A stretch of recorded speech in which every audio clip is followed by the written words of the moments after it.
किल्ले निमगिरी आणि हनुमंतगड. सह्याद्रीचीच एक उपरांग असलेलं बालाघाट डोंगररांग नाशिक, पुणे आणि अहिल्यानगर या जिल्ह्यांमधून जाते. याच डोंगररांगेत जुन्नर तालुक्यात निमगिरी व हनुमंतगड ही दुर्गजोडी घाटवाटांवर आपले लक्ष ठेवून आहे. आज पहाटे 3 वाजताच आम्ही या दोनही दुर्गांचा अभ्यास करण्यासाठी नगर सोडलं. एप्रिलचा महिना असल्या कारणाने दुपारचे ऊन टाळण्यासाठी पहाटे लवकर ट्रेक सुरू करणे अपरिहार्य होते. पहाटे 6 वाजताच आम्ही निमगिरीच्या पायथ्याला असलेल्या खांड्याची वाडी या वस्तीवर पोहोचलो.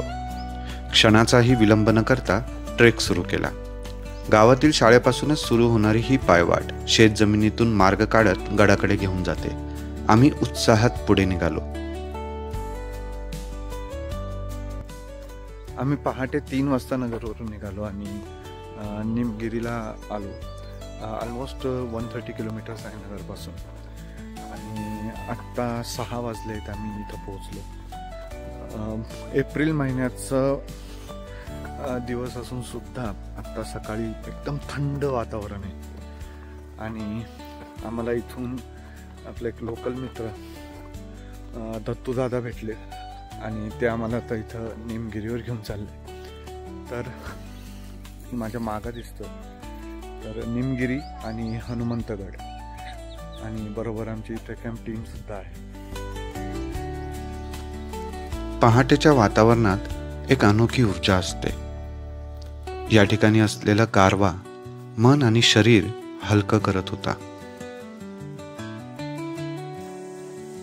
निमगिरीकडे जात असताना वाटेवरच काही देवी देवतांच्या प्राचीन मूर्त्या आणि मंदिरांचे अवशेष दिसतात.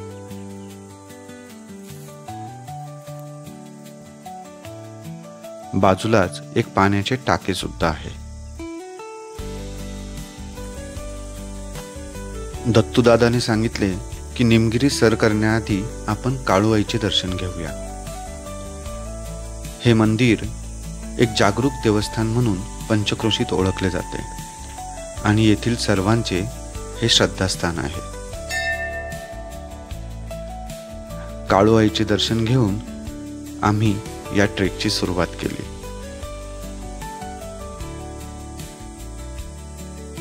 काळूआई मंदिरापासून पुढे एक 10 मिनिटं चालल्यानंतर आपण या ट्रेकच्या सर्वात महत्त्वाच्या जागी पोहोचतो. मुख्य पायवाट बाजूला सोडून थोडंसं आत गेल्यावर आपल्याला येथे घनदाट झाडीत असलेल्या 42 विरगळी दिसतात. विरगळ हा कानडी वीरकल्लू या शब्दापासून तयार झालेला शब्द आहे. कल्लू म्हणजे दगड, वीरकल्लू म्हणजे वीराचा दगड. विरगळींमध्ये युद्धाचा प्रसंग, वीराचे बलिदान, शिवलिंग व चंद्रसूर्य कोरलेले असतात. जोवर चंद्रसूर्य आकाशात आहेत तोवर या वीराचे स्मरण लोकांना राहील हेच यातून दर्शवलेले असते. वीरगळींबद्दलची ही माहिती मी श्री विजय गायकवाड यांच्या लेखामधून घेतली आहे.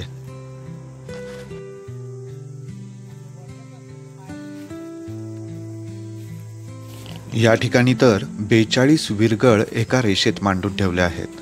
आपले आजचे अस्तित्व अशा असंख्य बलिदानांवर आधारलेले आहे ही जाणीव येथे आल्यावर होते.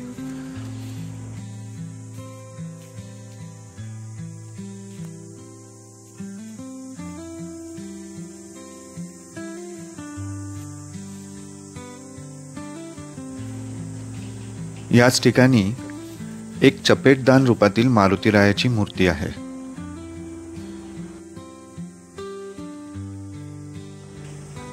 मारुतीरायाचे दर्शन घेऊन येथे असलेल्या शांततेशी काही काळ आम्ही गप्पा मारल्या आणि पुन्हा आमचा ट्रेक सुरू केला.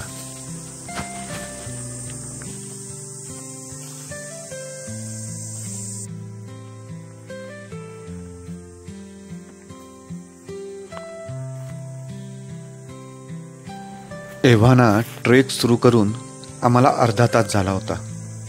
गडावर जाण्यासाठी सर्वजण आतुर झाले होते.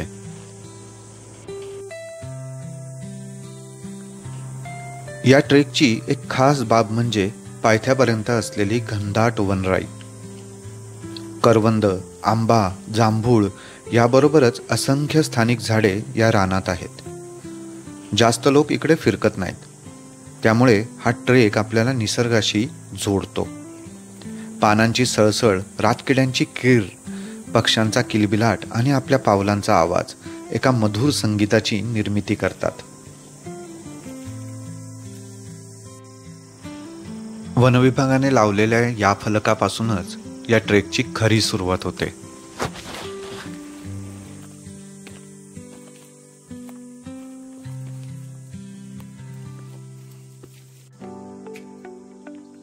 आता आपण रानातून बाहेर येऊन खिंडीकडे चढायला सुरुवात केलेली असते. खिंडीतून वर जाण्यासाठी कातळात कोरलेल्या पायऱ्या आहेत, परंतु त्या पायऱ्यांपर्यंत पोहोचण्याआधी आपल्याला या कच्च्या पायवाटेवरून जावे लागते. हा रस्ता सोपा आहे, परंतु तरीही काळजीही घेतलीच पाहिजे. या ठिकाणी मधमाशा भरपूर आहेत, त्यामुळे गोंधळ न घालता शांतपणे मार्गक्रमण करावे. सह्याद्री पर्वतरांगेत फिरताना हे झुडूप तुम्हाला दिसत असेल. या झुडपापासून 2 हात लांबच राहावे. ही आहे दातपडी.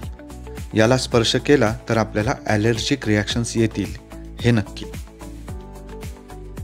किल्ल्याच्या पायऱ्या चढायला सुरू करण्याआधी डाव्या बाजूला एक गुहा दिसते. दत्तूदादाने ही गुहा टेहाळणीसाठी बनवलेली असल्याचे सांगितले. या गुहेत थोडा वेळ थांबून आम्ही हा परिसर निहाळला आणि मग पायरी मार्ग सर करण्यास सुरुवात केली.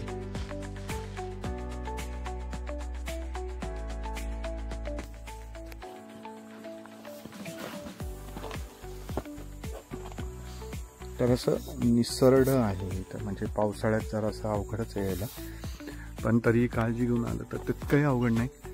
पण यस, थोडंसं अवघड तर नक्कीच आहे. काळजी तर प्रत्येक ठिकाणीच घेतली गेली पाहिजे. पण रेलिंगमुळं खूप सोपं झालं आहे.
पायरी मार्गाच्या शेवटच्या टप्प्यात आपल्याला पहारेकऱ्यांसाठी बनवलेली एक गुहा दिसते.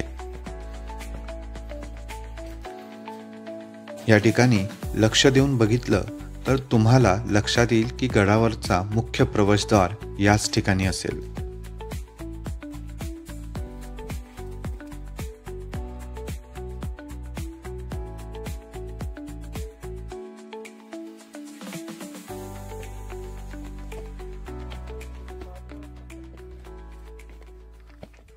निमगिरी किल्ल्याच्या आम्ही टॉपवर पोहोचलोय. तर थोडा आसपासचा परिसर तुम्हाला दाखवतो. खूप एक विस्तीर्ण परिसर आपल्या सह्याद्रीचा इथून दिसतो. आता एक्झॅक्टली हा जर समोर बघितला, निमगिरी किल्ल्याचाच हा एक जोड किल्ला आहे ज्याचं नाव आहे हनुमंतगड. आणि हनुमंतगडाच्याच बाजूला आपण इथं समोर बघितलं तर दौंड्याचा डोंगर दिसतो, जिथं एकेकाळी इटलीचं विमान पडलं होतं. आणि त्याच बाजूला थोडंसं आपण आलो तर इथं एक्झॅक्टली समोर आपल्याला तुमच्या लक्षात येईल नाही, पण मी बोटाने दाखवतो. इथं रोहिदास शिखर आहे आणि त्या रोहिदास शिखरच्याच बाजूला या डोंगराच्या इथं हा हरिश्चंद्रगडाचा कोकण कडासुद्धा दिसतो आहे. तिथं हरिश्चंद्रगडावरच आपल्याला वरचं तारामती शिखर आणि त्याच्या बाजूला इथं हा बालेकिल्लासुद्धा आपल्याला दिसतो आहे. त्याच्याच बाजूला थोडं बघितलं तर टोलार खिंडसुद्धा दिसते. मागे थोडं इकडे एक आजोबा डोंगर, ह्या डोंगराच्या पलीकडं तुम्हाला इथं दिसते का नाही व्हिडिओत आय डोंट नो, पण समोर स्पष्ट दिसतं डोळ्यांना तिथं आजोबा डोंगरसुद्धा आणि त्याच्या बाजूला मुढा आणि बरोबर मला वाटतं यस घनचक्कर आहे तो. तसे खूप विस्तीर्ण परिसर आपल्याला सह्याद्रीचा इथून दिसतो. जवळपास नाही म्हटलं तरी एक 50-60 किलोमीटर अंतरावरचा भाग आपल्याला इथून पूर्ण क्लिअर आपल्या नजरेने दिसतोय. आणि सगळी टीम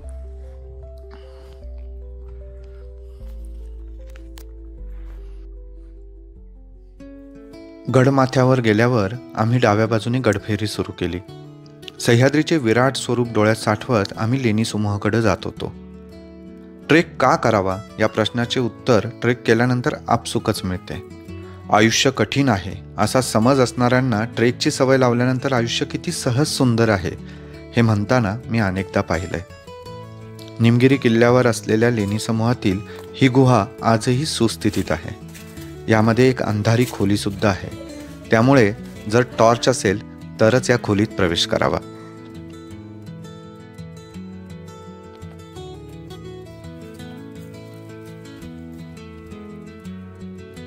गडाच्या सर्वोच्च स्थानावर 2 पाण्याच्या टाक्यांचा एक समूह आहे आणि गडाची रक्षणकर्ती गजलक्ष्मीचे मंदिर आहे.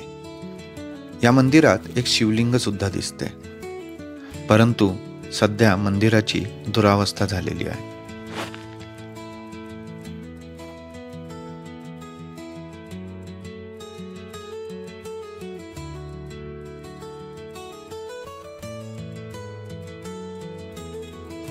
गजलक्ष्मीचे दर्शन घेऊन आम्ही हनुमंत गडाकडे निघालो. या वाटेवरच आपल्याला आणखी काही पाण्याच्या टाक्या दिसतात. हे पाणी पिण्यायोग्य नाही.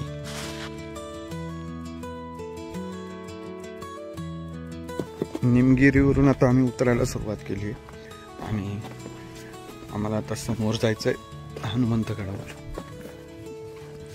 तर फक्त इथं खिंडीमध्ये खाली उतरायचं आणि ही पायवाट दिसते तुम्हाला. या पायवाटेने सरळ सरळ आपल्याला वर यायचं आहे. तर इथंच या ठिकाणी मध्ये तुम्हाला या दगडी पायऱ्या दिसत असतील. तर या पायऱ्यांवरूनच चढून वर जायचं आहे आणि मग या ठिकाणी आपल्याला एक भग्नावस्थेतला पुरुष सुद्धा दिसतोय. तिथंच एक चंद्रसूर्य नावाचं टाकं आहे पाण्याचं आणि वर काही घरांचे भग्नावशेष दिसत आहेत पुरातन वास्तूंचे.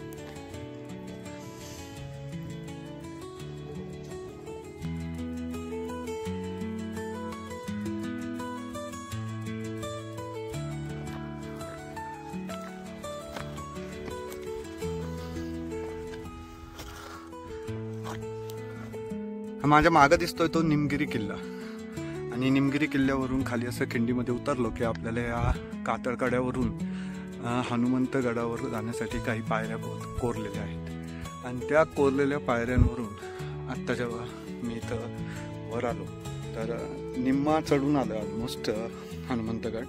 आणि तुम्हाला इथून समोरचा जो नजारा दिसेल ना तो म्हणजे डोळ्याचा पारणा फेडणार आहे. आत्ता जे तुम्हाला समोर दिसतंय नितांत सुंदर आहे सगळं. आत्ता एप्रिल महिन्यातल्या ही जी 27 एप्रिल तारीख आहे म्हणजे इतकं ऊन आहे आणि त्यामध्ये सुद्धा जर हे इतकं सुंदर असेल तर पावसाळ्यामध्ये किंवा जस्ट पावसाळा संपलेला असतानाचं इथलं जे वातावरण आहे ते आपण फील करू शकतो, विचार करू शकतो की किती सुंदर असेल. आणि आपल्याला इथे एक्झॅक्ट समोर निमगिरी किल्ल्यावर जाणाऱ्या सुद्धा पायऱ्या दिसत आहेत आणि तिथं वरती असलेली गुहा जो एक चेक पॉइंट आहे पुरातन काळामधला आणि बुरुजाचे काही अवशेष असा पूर्ण किल्ला दिसतोय. सध्या सोलो ट्रेकचं एक नवीन फॅड आलंय. काही जणांना तर 2-3 ट्रेक केले की आपण एक्सपर्ट झाल्यासारखं वाटायला लागतं. काही यूट्यूबर रील स्टार सुद्धा ट्रेक सोपा आहे, एकटं गेलं तरी चालेल असं बोलताना दिसतात. परंतु असं एकटं जाणं धोकादायक आहे. माझं लहानपण सह्याद्रीत गेलंय. गेल्या 30 वर्षांपासून मी अगणित ट्रेक केलेत. कित्येक नव्या जागा मी लोकांसमोर आणल्यात. परंतु या प्रत्येक वेळी आजही माझ्याबरोबर स्थानिक व्यक्ती असते.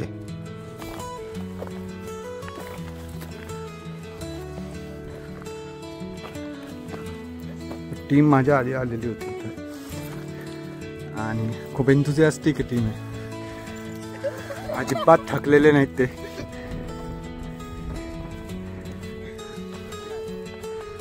स्थानिकांची मदत घेण्यात कसला आलाय कमीपणा. एवढा खर्च करून तुम्ही ट्रेकसाठी जाता, लोकल व्यक्तीला 2 पैसे देताना हात आखडता घेता. असो, मला इतकंच म्हणायचं आहे की ट्रेक करताना एक स्थानिक गाईड तुमच्याबरोबर असावा. हनुमंतगडावर आल्यानंतर आपल्याला हा एक असा थोडासा भग्न अवस्थेमध्ये झालेला बुरुज दिसतो, ज्याची बरीचशी पडझड झालेली आहे. पण या बुरुजाच्या बाजूलाच इथं खाली आपल्याला एक बुजलेली पाण्याची टाकी दिसते आणि त्या टाकीच्या बाजूला खूप सुंदर नक्षीकाम केलेली ही देवरी सुद्धा आहे.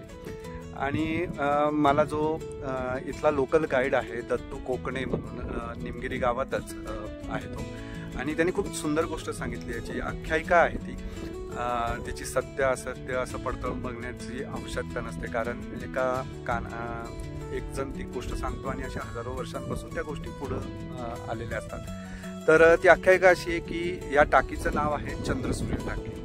तर असं सांगितलं जातं की रात्री चंद्र उगवल्यानंतर सूर्य उगेपर्यंत म्हणजे पूर्ण रात्र ही टाकी खोदली गेली आणि एका रात्रीत ती जेवढी बनली तितकीच ती टाकी ठेवली आणि त्यामुळं त्या टाकीचं नाव चंद्र सूर्य असं पडलं. तर आपण ज्या वेळेला सह्याद्रीमध्ये फिरत असतो, डोंगरदऱ्यामध्ये फिरत असतो, आपल्या सेफ्टीसाठी तर आपल्याबरोबर लोकल गाईड पाहिजेतच, पण त्याचबरोबर आपण हे सगळं सह्याद्री फिरत असताना अशा खूप छोट्या छोट्या गोष्टी असतात की नाविन्यपूर्ण गोष्टी असतात ज्या आपल्याला इथं ऐकायला मिळतात, आपल्याला बघायला मिळतात. लोकल कथांशी आपला परिचय होत असतो. त्याच्यामुळे लोकल व्यक्ती एक तुमच्याबरोबर नेहमी असावा आणि म्हणून मी इन्सिस्ट करत असतो की तुम्ही लोकल व्यक्तीला तुमच्याबरोबर घेऊन जात जा, जो तुमची सेफ्टी सुद्धा ठेवतो, तुमची काळजी सुद्धा घेतो, तुम्हाला चुकून सुद्धा देत नाही आणि तुम्हाला त्या जागेची व्यवस्थित माहिती सुद्धा देतो.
निमगिरी आणि हनुमंतगड आज आम्ही दोन्ही बघितलं आणि खूप छान झाला आमचा ट्रिप. हनुमंतगडावर बघण्यासारख्या काही पाण्याच्या टाक्या, जुन्या घरांचे काही अवशेष आहेत. निमगिरी आणि हनुमंतगड आज आम्ही दोन्ही गड बघितले. गिरिदुर्ग प्रकारात मोडणाऱ्या या दोन्ही किल्ल्यांची उंची समुद्रसपाटीपासून 3460 फूट आहे. ट्रेक सोप्या श्रेणीमध्ये मोडला जातो. खांड्याच्या वाडीपासून दोन्ही गड संपूर्णपणे बघण्यासाठी साधारणपणे 4 तास लागतात. गडावर पाण्याच्या टाक्या आहेत, परंतु मार्च नंतर त्यातील पाणी पिण्यायोग्य नसते. किल्ल्यावर जाण्यासाठी खांड्याच्या वाडीतून श्री दत्तू कोकणे यांना बरोबर घ्यावे. त्यांचा नंबर डिस्क्रिप्शनमध्ये दिलेला आहे. व्हिडिओ आवडला ना, मग शेअर करा. धन्यवाद. निमगिरी किल्ल्याच्या खाली खंड्याची वाडी म्हणून एक गाव आहे आणि त्या गावामधूनच निमगिरी किल्ल्याला आपल्याला जाता येतो. आणि त्या गावामध्ये दत्तू कोकणे नावाचे एक सद्गृहस्थ आहे, ते इथले लोकल गाईडसुद्धा आहेत आणि एक अतिशय चांगली व्यक्ती आहे. तर मी या व्हिडिओमध्ये आता डिस्क्रिप्शनमध्ये त्यांचा नंबर टाकणार आहे. सो तुम्हाला जर निमगिरीला जायचं असेल आणि हनुमंतगड बघायचं असेल तर तुम्ही दत्तू भाऊंना नक्की कॉल करा आणि त्यांची मदत घ्या. आज आम्हाला निमगिरी आणि हनुमंतगड दोन्ही दाखवण्यासाठी त्यांनी खूप मदत केली. पूर्ण वेळ ते आमच्याबरोबर होते. धन्यवाद.